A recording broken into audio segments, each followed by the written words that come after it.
Okay, let's go over how to create new campaigns. It'll be helpful if you've run a quick scan on a few of the locations you plan on tracking, if you have more than one or at least the one, to know the grid and the radius that you want to move forward with. It's not by any means a requirement, but we're going to start by clicking Create New Campaign, and we're going to name it. And I'll use Subway for this example, and then we'll hit Start Campaign.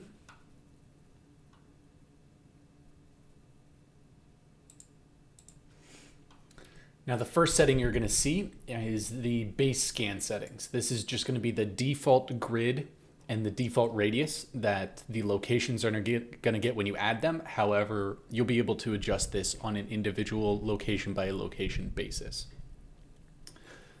So I'll stick with the 9x9 and the 5 miles. Then we're going to add the locations that we care about. This can be one or many. Campaigns is built to be used for one location or multiple locations. So we'll hit Add Locations.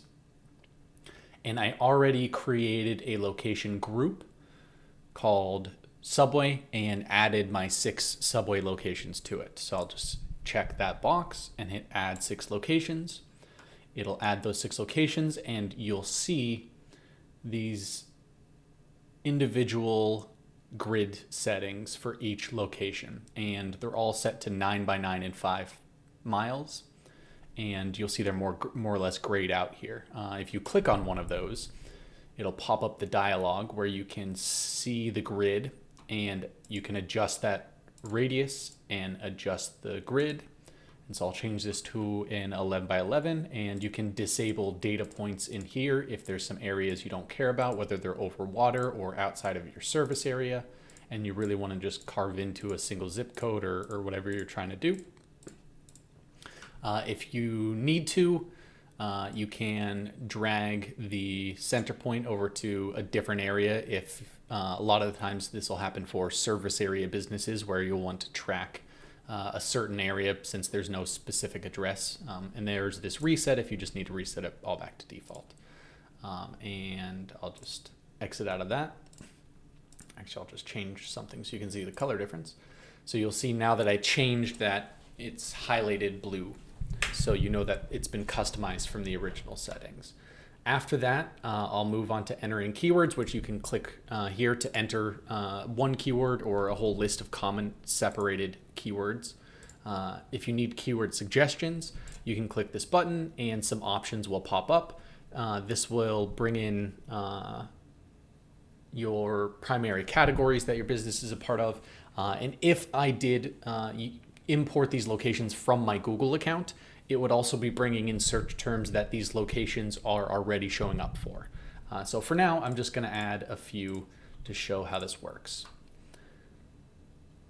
So these locations are added, and I happen to know that these couple locations offer catering while the other ones don't, right? And since we have a caterer, we don't want to track this keyword for all locations. So I'll just click this same dialog or same button to pop up the dialog, and I'll only select the locations that offer catering. So now for a fast food restaurant, all locations are going to be tracked for that keyword.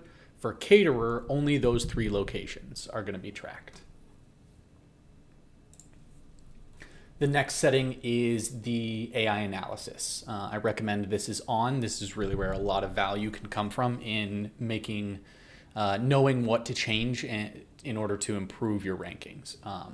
So I'll leave that to on. If you want, you can click and turn that off here.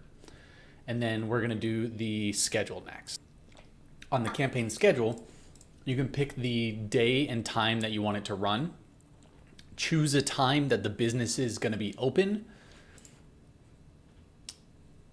And then you can choose the frequency, which is one time every day, every other day, every week, and there's every month as well, every 2 weeks, every 3 weeks. If I'm gonna do every month, I'm actually gonna do every 4 weeks. That's more preferable.